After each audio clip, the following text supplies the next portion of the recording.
আপনি যদি দ্রুত মাসেল বিল্ড করতে চান তাহলে আপনাকে নিজের বডিতে টেস্টোস্টেরন লেভেল ইনক্রিজ করতে হবে। তো আজকে আপনাদের টেস্টোস্টেরন লেভেল ইনক্রিজ করার জন্য 4টা টিপস দেবো এবং লাস্টে কয়েকটা খাবারের নাম বলবো, তা আপনি সম্পূর্ণ ভিডিও দেখুন। তো ফার্স্ট টিপস হলো আপনাকে সকালবেলা ঘুম থেকে উঠে সূর্য রোদে 10 থেকে 15 মিনিটের জন্য বসতে হবে।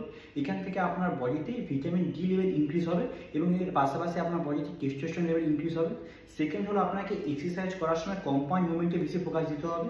কম্পাউন্ড মুভমেন্ট হলো chest press, squat, deadlift, bench ওভারও, এগুলোকে কম্পাউন্ড মুভমেন্ট বলা হয়। নেক্সট টাইম আপনি ওয়ার্কআউট করার সময় এই ওয়ার্কআউটগুলোতে বেশি ফোকাস দিন।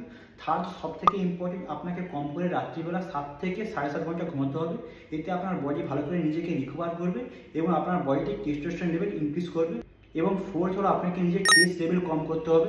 আপনি যত বেশি স্ট্রেস নেবেন তত বেশি আপনার বডির জন্য খারাপ হবে। তাই নেক্সট টাইম থেকে আপনি বেশি স্ট্রেস না নিয়ে হ্যাপি থাকুন আর ভালো করে টেস্টোস্টেরন বুস্ট করুন। আর লাস্টে কয়েকটা খাবার হলো অশ্বগন্ধা, শিলাজিৎ, স্যাফরন বা কেশর এবং সাফেদ মুসলি। তো এই 4টা খাবার আপনি খাওয়া স্টার্ট করুন এবং আপনি 4টা টিপস ফলো করা শুরু করুন। আপনি খুব সহজে নিজের বডিতে টেস্টোস্টেরন লেভেল ইনক্রিজ করতে পারবেন।